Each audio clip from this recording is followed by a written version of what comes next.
Hi ಸ್ನೇಹಿತರೆ, ಎಲ್ರಿಗೂ good morning. ನಾನು ಬಂದ್ಬಿಟ್ಟು ಬೆಳಗ್ಗೆ ಎದ್ದು ಸಗಣಿ ಹೊಡಿಯೋಣ ಅಂತಂದೇಳಿ ಬಂದೆ.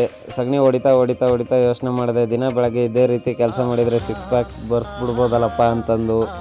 ಆಮೇಲೆ ಅದನ್ನೆಲ್ಲ ಮುಗಿಸ್ಕೊಂಡು ನಾನು ಆಕಳು ಮೈ ತೋರಿಸ್ಕೊಂತ ನಿಂತ್ಕೊಂಡೆ. ಅದರಲ್ಲೇನೋ ಒಂಥರ ಖುಷಿ ನನಗೆ, ಆಕಳು ಮೈ ತೋರಿಸ್ಕೊಂತ ನಿಂತ್ಕೊಳೋದು. ಅದನ್ನೆಲ್ಲ ಮುಗಿಸ್ಕೊಂಡು ಹಂಗೆ ನೋಡೋಣ ಅಂತಂದು ಹೇಳ್ಬಿಟ್ಟು ಹೊರಗೆ ಬಂದೆ. ಬೆಳಗಿನ ವ್ಯೂಸ್ ಯಾವ ಥರ ಇದೆ ಅಂತ ಅಂದ್ಬಿಟ್ಟು ಬನ್ನಿ ನೋಡೋಣ ನೀವು ನಮ್ಮ ಜೊತೆಗೆ ಹೆಂಗೈತೆ ಬೆಳಗಿನ ವ್ಯೂಸ್ ಅಂತ ಹೇಳ್ಬಿಟ್ಟು. ಇದೇ ನೋಡಿ ಗೈಸ್ ನಮ್ಮ ಮನೆ, ನೋಡ್ಕೊಳ್ರಿ ಫ್ರೆಂಡ್ಸ್. ನಮ್ಮ ಮನೆ ಇದೆ. ಇಲ್ಲಿಂದ ನಾನು ಹೊರಟಿದ್ದು ನಮ್ಮ ಮಾವರ ಮನೆ ಕಡೆಗೆ.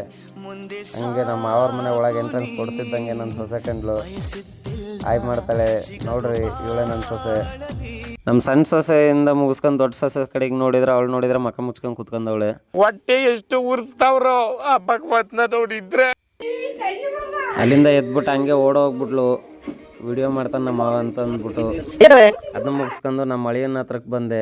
ಅಳಿಯನ ಹತ್ರಕ್ಕೆ ಬಂದ್ಬಿಟ್ಟು ಬಂದು ತಿನ್ಕೊಂತ ನಿಂತ್ಕೊಂಡಿದ್ದ.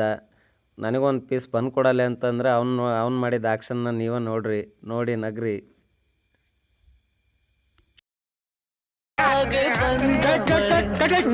ಅಣ್ಣ ಏನಾಯ್ತಣ್ಣ? ಯಾಕಣ್ಣ ಅಣ್ಣ?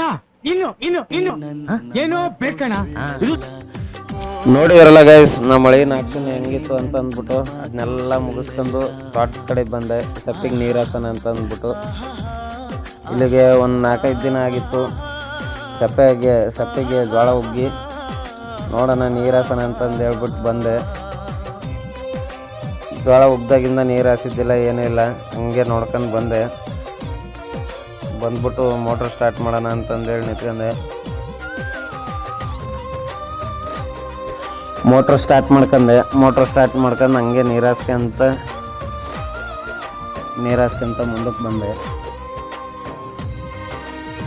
ನೀರು ಹೋಗ್ತಿದ್ದಾವೆ ಏನು ಅಂತಂದೇಳಿ ನೋಡ್ಕೊಂತ ನಿಂತ್ಕೊಂಡೆ. ಅಲ್ಲಿ ಇಲ್ಲಿ ಡ್ರಿಪ್ ಬಿಟ್ಟದ್ದು ಅರ್ಕ ಬರ್ಕ ಹುಟ್ಟಿತ್ತು ಜೋಳ. ಅದು ನೋಡ್ಕೊಂಡು ಪಾಪ ನೀರು ಹಾಸಿಲ್ಲ, ಏನಿಲ್ಲ, ಡ್ರಿಪ್ಪಿಗೆ ಬಿಟ್ಟಿದ್ರಾಗೆ ಬ್ಯಾದೈತಿ ಅಂತ ಅನ್ಕೊಂಡು ಇವತ್ತು ಅಷ್ಟು ನೀರು ಹಾಸಿದೆ. ಅಷ್ಟು ಹೊಲಕ್ಕೂ ನೀರು ಹಾಸಿ ಅಲ್ಲಿಂದ ಮುಗಿಸ್ಕೊಂಡು ಬ್ಯಾಂಕಿಗೆ ಬಂದೆ. ಬ್ಯಾಂಕಿಗೆ ಬಂದ್ಬಿಟ್ಟು 1 ಲಕ್ಷ ದುಡ್ಡು ಬಿಡಿಸ್ಕೊಂಡು ಆ ದುಡ್ಡು ನೋಡಿದ ತಕ್ಷಣ ಖುಷಿ ಆಯ್ತು. ಇವತ್ತು ಮನುಷ್ಯನಿಗಿರೋ ಬೆಲೆ ದುಡ್ಡಿಗಿರೋ ಬೆಲೆ ಮನುಷ್ಯನಿಗಿಲ್ಲ ಅನ್ಕೊಂಡ್ಬಿಟ್ಟು ಒಂದು ಕುರಿ ತಗೋಣ ಅಂತಂದೇಳಿ ಕುರಿಯರ ಹತ್ರಕ್ಕೆ ಬಂದ್ವಿ. ನಮ್ಮೂರ ಹತ್ರ ಪ್ರತಿ ವರ್ಷ ಇವರೇ ಬರೋದು ಕುರಿಯರು. ಅದು ನೋಡ್ಕೊಂತ ಅಲ್ಲೊಂದು ಮೇಕೆ ಮರಿ ಇತ್ತು. ಆ ಮೇಕೆ ಮರಿನ ನೋಡಿ ತುಂಬ ಖುಷಿ ಆಯಿತು. ಅದಕ್ಕೆ ಎತ್ಕೊಬೇಕು ಅನಿಸ್ತು, ಎತ್ಕೊಂಡು ಬಿಟ್ಟೆ. ಮತ್ತೆ ಅದ್ರ ಹತ್ರನೇ ನೋಡಿ ಎಷ್ಟು ಚೆನ್ನಾಗೈತೆ ಮೇಕೆ ಮರಿ. ನನಗಂತೂ ತುಂಬ ಇಷ್ಟ ಆಗೋಯ್ತು.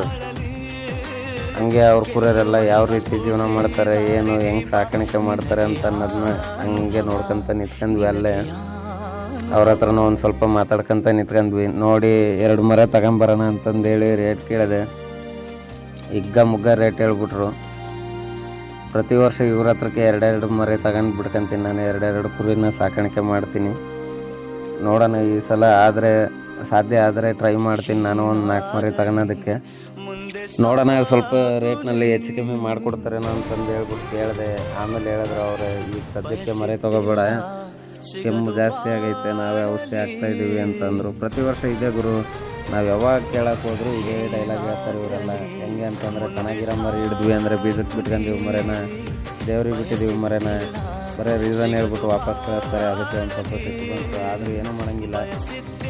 ಈಗ ನಾವು ನೋಡ್ತಾ ಇದ್ದೀವಿ ಅಂತಂದಾಗ, ನೋಡೋಕೆ ಹೋಗಿದ್ದೀವಿ ಅಂದಾಗ ಅವ್ರ ರೇಟ್ ಹೇಳ್ತಾರೆ. ನಮಗೆ ಗೀಟಿದ್ರೆ ತಗೋಬೇಕು, ಇಲ್ಲ ಅಂತಂದರೆ ಬಿಟ್ಬಿಟ್ಟು ವಾಪಸ್ ಬರಬೇಕು.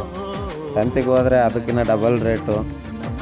ಅದನ್ನೂ ಯೋಚನೆ ಮಾಡ್ತಾ ಕೂತ್ಕೊಂಡು ಅದನ್ನೆಲ್ಲ ನೋಡ್ಕೊಂಡು ಆಮೇಲೆ ನೋಡೋಣ ಇನ್ನೊಂದು ಮರಿಗಳು ಬೇರೆ ಹೋದವನ ಅಂತಂದೇಳಿ ಬೇರೆ ಇಂಡಿಗೆ ಬಂದು ಮರಿಗಳನ್ನ ನೋಡೋಕೆ ನಿಂತ್ಕೊಂಡ್ವಿ. ಅವರು ಇಷ್ಟೊತ್ತಿನ ಮೇಲೆ ಹೋದರೆ ಅವರು ಕೂಡ ಕೆಲಸದಲ್ಲಿ ಬಿಸಿ ಪಾಪ. ಅವರು ಸೊಪ್ಪು ಕಟ್ಕೊಳಕ್ಕೆ ಹಾಕ್ಸ್ಕೊಂಡು ಬರೋದಕ್ಕೆ ಹೋಗ್ತಾ ಇರ್ತಾರೆ. ನಾವು ಅನ್ಕೊಂಡಷ್ಟು ಸುಲಭ ಇಲ್ಲ ಗುರು ಕುರಿಯರ ಜೀವನ.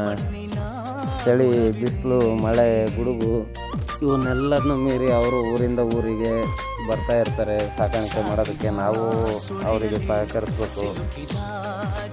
ನೋಡ್ತಾ ಇರ್ತೀವಿ ನಾವು ದಿನನಿತ್ಯ. ಇಲ್ಲೇ ಆಡಿಸ್ತಾರೆ, ಇಲ್ಲೇ ಎಲ್ಲ ಇದು ಮಾಡ್ತಾ ಇರ್ತಾರೆ. ಆದರೂ ಒಂಥರ ಇಷ್ಟ ಆಯ್ತು ಅವರು ಇರೋ ವಾತಾವರಣ. ಅದನ್ನೆಲ್ಲ ನೋಡ್ಕೊಂತ ನಾವು ದಿನ ಹೋಗ್ತಾ ಇರ್ತೀವಿ, ಬರ್ತಾ ಇರ್ತೀವಿ, ಅಲ್ಲೇ ಇರ್ತೀವಿ. ನೋಡೋಣ ಅಂದ್ಬಿಟ್ಟು ಮರೆ ತಗೋಣ ಇವಾಗಲೇ ಅಂತಂದು ಹೇಳಿ ಹೋದೆ. ಅವರು ಇಲ್ಲ ಮರಿಗಳಿಗೆ ಕಾಯಿಲೆಗಳು ಬರ್ತಾವೆ ತಡಿ ಒಂದು ಸ್ವಲ್ಪ ದಿನ ಸುಧಾರಿಸು ಅಂದರು. ಅದನ್ನ ಕೇಳ್ಬಿಟ್ಟು ದೊಡ್ಡವರೇನು ಹೇಳ್ತಾರಲ್ಲ ಅಂತಂದ್ಬಿಟ್ಟು ಅದಕ್ಕೆಲ್ಲ ಒಪ್ಕೊಂಡು ಬರೋಣ ಅಂತ ಹೊಂಟ್ವಿ. ನಮ್ಮ ತಮ್ಮ ಬಿಡಂಗಿದ್ದಿಲ್ಲ. ಇಲ್ಲ ನನಗೆ ಮರಿ ಕೊಡಿಸ್ಲೇಬೇಕು ಇವತ್ತು ಅಂತಂದೇಳಿ ಆಟ ಮಾಡಿ ನಿಂತಿದ್ದ. ಆಮೇಲೆ ಅವ್ರ ಹತ್ರನೇ ಹೇಳಿಸ್ಬಿಟ್ಟು ಬೇಡ ಈಗ ಸದ್ಯಕ್ಕೆ ಅಂತಂದಾಗ ಕುರಿ ಮರಿಗಳನ್ನು ನೋಡ್ಕೊಂತ ನಿಂತ್ಕೊಂಡ.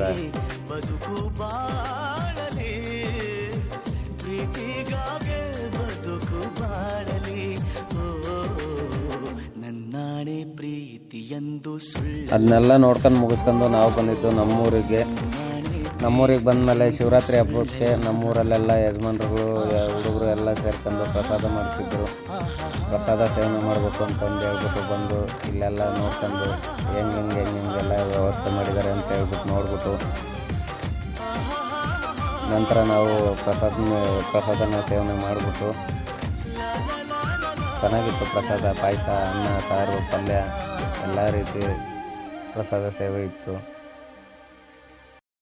ಇವತ್ತಿನ ಎಲ್ಲ ಕೆಲಸನೂ ದಿನನಿತ್ಯ ಕೆಲಸಗಳನ್ನು ಅಷ್ಟನ್ನು ಮುಗಿಸ್ಕೊಂಡು ನಾನು ನಮ್ಮ ತಮ್ಮ ಹೊರಟಿದ್ದು ಪಕ್ಕದವರಿಗೆ ಹೋಟ್ಲಿಗೆ ಅಂತೇಳಿ ಹೊರಟ್ವಿ. ಹೋಗಿ ಏನಾರು ತಿನ್ಕೊಂಬರೋಣ ಅಂತ ಅಂದ್ಬಿಟ್ಟು ಅಷ್ಟೊತ್ತಿಗಾಲೇ ಎಲ್ಲ ಕೆಲಸಗಳು ಮುಗಿಸ್ಕೊಂಡ್ಬಿಟ್ಟು ನಾವಿಬ್ಬರು ಹೊರಟ್ವಿ. ಇನ್ನೇನು ಸೂರ್ಯ ಮುಳುಗೋ ಹೊತ್ತು ಹೊರಟ್ವಿ. ಟೀಗೆ ಕುಡಿದು ಹೋಟ್ಲಿಗೆ ಹೋಗಿ ಬರೋಣ ಅಂತ ಅಂದ್ಬಿಟ್ಟು. ನೋಡಿ, ಈ ವಿಡಿಯೋ ನಿಮಗೆ ಇಷ್ಟ ಆಗಿದ್ದರೆ ಲೈಕ್ ಮಾಡಿರಿ, ಶೇರ್ ಮಾಡಿರಿ, ಸಬ್ಸ್ಕ್ರೈಬ್ ಮಾಡಿರಿ. ನಾವು ಬಡವ್ರ ಮಕ್ಕಳು, ನಮ್ಮನ್ನು ಒಂದು ಸ್ವಲ್ಪ ಬೆಳೆಸಿರಿ ಅಂತ ಹೇಳ್ತಾ ಈ ವಿಡಿಯೋನ ನಾನು ಮುಗಿಸ್ತಾ ಇದ್ದೀನಿ.